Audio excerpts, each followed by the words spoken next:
Welcome back. Now we're going to see how to control the simulation of Simomatic with Codesys. It's possible via OPC UA. So Simomatic supports many drivers, and one of the best which I like is OPC UA, because this enables you to interface your environment with software which supports OPC UA like Codesys, or even the hardware like Siemens PLC, which I'm going to do in the next video. So in this video, we'll see how we can interface Simomatic with Codesys. So again, we have 4 steps now, one extra step because of the interfacing. Step 1, understanding the diagram. Step 2, design the circuit. Step 3, interface Codesys platform by OPC UA. And step 4, simulate and test the circuit. So I'm using pretty much the same circuit like the last exercise, but here I'm using a conveyor and some extra sensors. So let's see what is happening in our diagram. So I have the power circuit. This you know already. We have talked about that in the last video. If you haven't seen the last video, go check out that one, where I explain how the power supply is coming from 3-phase supply and coming to the motor via reversible contactor. Now the only difference here is the coils here are energized by a PLC. So what is a PLC doing in the Simomatic? You can also include PLCs. So I will show you that in a while. So here you can see the power supply 24 and 0 volt is connected to PLC first. So 24 volt is connected via this brown cable and 0 volt is via this gray cable. And the inputs of PLCs are now connected by, this is my NO push button with an indicator. Second input is NC push button. And third input is my E-stop. Then fourth, fifth, and sixth. Fourth is again a sensor signal, another sensor signal, and another push button. So S01 is my start button, S02 is my stop button, E-stop is going to input 3, and these 2 sensors, let's see the environment now. So that's the environment. In this environment, if you are pretty much familiar with conveyor, so this is my conveyor, and this is connected to a motor, and we have a box on the conveyor, and there are these 2 sensors. So if I show you S01, I will close the simulation. S01 and S02 is first on the panel here. So these are S01, this is my start button, S02 is my stop button, S03 is my reset button. I will tell you what it is doing. And then you have EM01 as your EM stop. And if I open the panel, inside this you will see PLC. So this is my PLC, 8 inputs and outputs, OPC UA, that's the PLC. And we also have a power supply here, which I will show you in power, PS01, power supply. And the main supply is here, like I told you in the last video, CB01, this is my circuit breaker. And in the conveyor, we have LB, this is my indicator. I wanted to show you KM01, that's my reversible contactor. Okay, this is in my control. So if I close this now you will see these 2 sensors. These are connected in the conveyor. So on the sensors I can show you SN Sense 01, this is this one, Sense 02 is the other one. Okay, these 2 sensors are connected, and all these symbols I have used same in my diagram. So if you want to know about the symbols, you can read in the second page. I have mentioned that here. Okay, so what's the process? Let's see the process first. What is happening in the system? If I start the process, you can see there is a physics enabled in this box. So if your box is supposed at a height, and if I start the system, because of physics engine in the software, which is very amazing, the box fell down.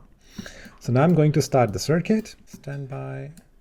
Okay, now connection is working. So what is happening in the simulation? You can see that once I start the process, it will go forward and reverse. So the sensor is changing the direction. So instead of push button in the last exercise, I'm using sensors to change the direction of motor. Very simple forward and reverse operation. Now here I have a green indicator, which indicates the system is running. If I press stop, this indicates the system is stopped. Now I can also stop the system using E-stop. And now when I press E-stop, it shows this blue light, which means it needs user interaction. So once you release the E-stop, you can't run the system directly. You need to reset the system first, and then you can run the system. This is a kind of what we did in the programming. So this is the approach. This is what we want to do in our PLC program. Now the question is how the PLC is linked to my Simomatic environment. Okay, let's open the panels. Now here I can show you, if I open the panel, I have this PLC here. So I click on this PLC, that's what is representing that one. Now in this PLC, first you will see there are some inputs and there are some outputs. Okay, so these inputs which I have mentioned here, you can cross-check with the diagram which I provide you. These inputs are my push button, my NC push button, my e-stop, and the sensor outputs, and the reset button output. So you can see these numbers, you can correlate that with the diagram. So I've mentioned that everything here. So once you load this diagram, you can check the connections. You can also change the connection if you like. And similarly, my X1, never forget to connect power supply to your PLC. So this X1 is my power supply, it's the positive. X2 is again the power supply, which is negative. So if I show you this one, you can see power supply is coming. And if I show you the sensor signal now, this is Sen01 and 02. Now you will see when the box goes there, it goes 24 volts. When the box comes here, you will see 24 volts. So this is one way to troubleshoot your system. If it's not working, you can see where the voltage is coming, where the current is coming. So this is how you can do that. So my PLC, once you do the wiring, next step is to link with the code assist. So this whole programming is running here. So you can use any program of your choice and control your Simomatic. The question is how it is done. So all you have to do is you have to first make sure your URL, because I told you it's connected by OPC UA. And if you want to learn more about OPC UA, you can check my course on Learn OPC UA with Node-RED, where I have explained everything about OPC UA server, clients, and everything. Anyways, coming back here, if you check this URL, opc.tcp localhost 4840, this is by default. And this is the same URL I have in my CodeAssist. So when I run my CodeAssist platform, it has an OPC UA inside it. So you need to install CodeAssist software, you need to run the software, and you have to make sure two things. One, your CodeAssist gateway is running, the system status should be running, and CodeAssist PLC control, this should be on start. These two should be running. Now what we do here, if you see the Simomatic, you will see by default input variable is inputs, output variable is outputs. You can leave it as it is. What you have to do is you have to make these two variables in your CodeAssist. And these variables by default are in a data type byte. So remember that it's byte, it's by default, okay? Because my PLC has inputs. How many inputs my PLC has? 8 inputs. So 1 byte has 8 bits.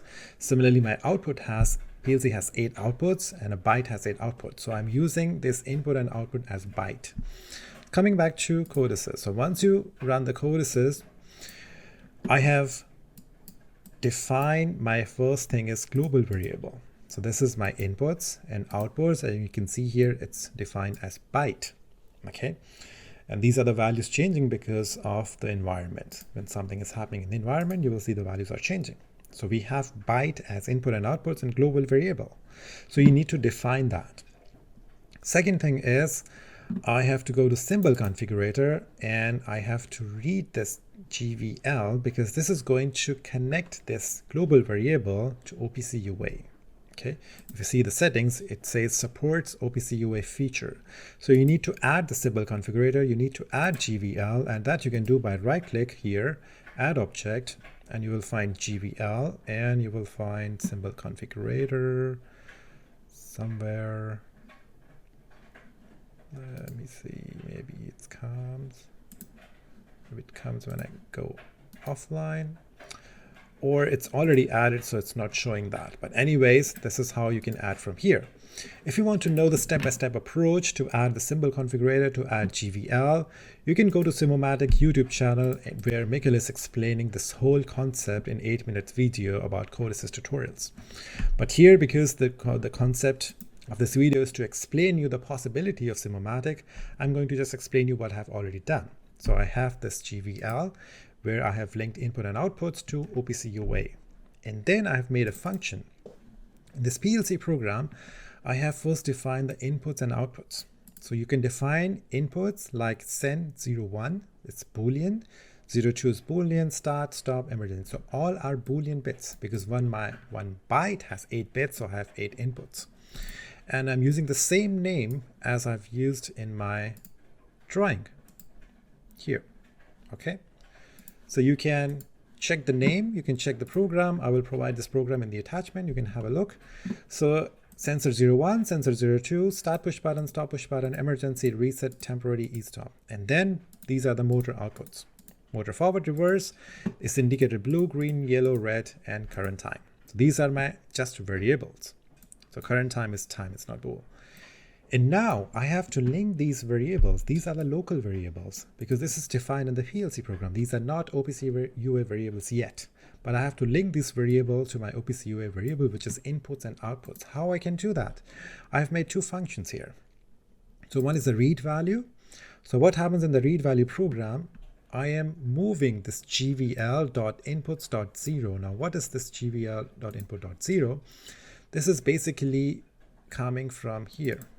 GVL inputs. So 1 byte has 8 inputs. .0 means the first bit.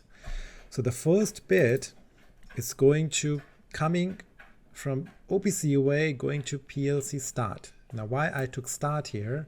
Because this you have to check. Your first PLC input is what? Is S01. And what is S01 here? This is my first push button. And S01 you can see here as well. Is this one S01. Okay, so this S01 is my switch, the start switch. So in the PLC program I have to know what is coming from the OPC UA, so I use it as a start. The second bit is my stop because second input is my NC push button, so I took stop. Third input is my emergency, so emergency is coming to my third input. Okay. And then my fourth input is sensor 01 and 02. So if you see my here, fourth input is sen 01, sen 02. Now one thing you must notice here, we start from IN0, IN1, IN2 up to IN7. But in the PLC program or in the diagram here, I have this symbol from the PLC from Simomatic. So I've mentioned here IN0, but here it was by default from 1. So I have to change it to IN0. Okay, so you just don't get confused. And in the end, you have a reset switch to IN5. Okay, so you will see here IN5 has a reset switch, which is S03. So that's how you did the programming. The parameter, that's how you have to link your OPC variables to your local variables. Similarly, I have a write value. Now here I have to write to OPC UA, so that's why the PLC variables will come on the right side because the values move from right to left. So here you can see motor forward is my first output, reverse is my second output. And this you can cross check here. So PLC, if I see the output, first connection is KM01X11. So X11 is actually here. So this is running in the forward direction. And the second output, it's going to KM01, X21. This is coming here. So this is going to move the motor in reverse direction. Similarly, I took in the codices, first output as forward, second as reverse. And rest of them is just the indicators. So this is how you define the variables and link it to OPC UA. And now coming to PLC program. In PLC program, now these are the values coming from OPC UA. It's very simple. If you know ladder logic, you can do ladder logic, you can do FPD or SCL, however you want.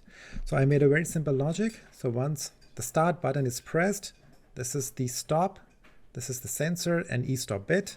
My forward motor is latched. So if I show you now like this. So let's have a look. So this is my start and this is also sen 02. Why? Because in the start, motor is running in towards left. The box is moving towards left. This should also happen when this sensor gets on. You can see here, this gets on and motor gets latched in forward direction. Okay, let me just make it bigger. Small. This would be nice.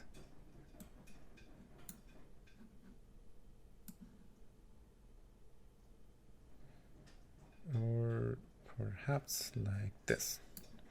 So now you can see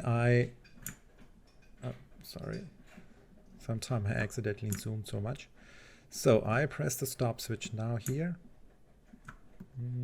better. I press the stop and the system is stopped. And if you see when the system is stopped, you can see here temp is start button was latching the temp. So if I press start again, it latched the temp. When I press the stop button, it reset the temp. And with the NC of temp, I actuate indicator red. You can see that here. Okay. Now when I start the system, what will happen? This bit will be true. This stop is NC. That's why it's true here. Sensor is not running. That's why it's false here. E-stop bit is also not pressed. That's why it's false here. So motor will run as soon as I press the start button. So I press start. This will start the motor. And what happens when the motor comes to here? Again, this send 2 will again move the motor in the forward direction. But when this sensor is getting on, this is send 01. This sensor is latching reverse and this sensor is unlatching forward. It's just interlocking. If you know PLC programming, you know interlocking. So sensor 01 is actuating motor reverse. So that's why motor is running in reverse direction. So this sensor 1 moving the motor in another direction. So this is just forward and reverse operation here. And if E-stop bit is true or stop button is pressed, this will be off. So if I press stop now, you can see this is stopped. And if I press start again, run. And how this E bit is running, this is by E-stop. So if I press E-stop here, you can see this will turn off motor forward and reverse. And this, because this is pressed permanently, this is open. And now this has also turned on my red indicator and blue indicator you will see here, because this emergency is setting E bit and this E bit is indicating blue indicator is set. So if I release this E-stop button, this blue will remain on because of the E bit. So to reset that, we will press the reset button. This will reset this emergency bit. And the logic is made in such a way, if I press the button and then I press reset, nothing will happen because E-stop button is still pressed. Emergency situation is still on. So you have to release the E-stop, then press reset, and then you can start it again. So this is just the programming knowledge, but this video is more about how you can implement your 3D environment and in simulation using Codesys. One interesting thing is here I have added some troubleshooting.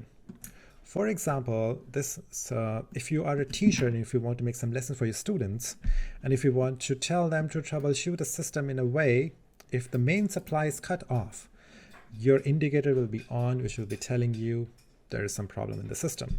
How you can do that?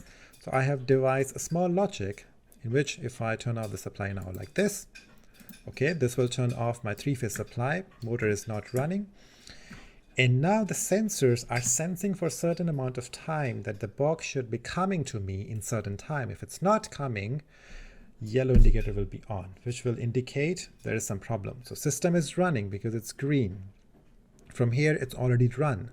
So if I press stop, it will stop, but yellow means there is some problem. I can't run the system at all. So then what you have to do, you have to open this and check, oh, maybe my MCB circuit is tripped. This could be because of overcurrent. So you bring it back, check the system for overcurrent, bring it back, and then you can run the system by first pressing the reset and then pressing the start. So this is how you can also troubleshoot your system using some codes. So I've used this programming example in Codesys. So I've checked if the sensors are not turning on for a period of 15 seconds, then my yellow indicator will be on, which will tell you there is some problem in the system. That's how you can troubleshoot your system. And not only that, you can also program your robots in Simomatic. You can program some pneumatic cylinders, a complete pneumatic system, which we're going to see in the next video. So we will see another amazing video, not only Codesys, but even a hardware PLC can control Simomatic. It's such an amazing, if you have a PLC at your home, you can just connect this PLC, build your environment into 3D environment, connect the wiring, control the system with your PLC programming, and your system is live. So let's see that in the next video. Thank you for watching and see you in the next video. Bye.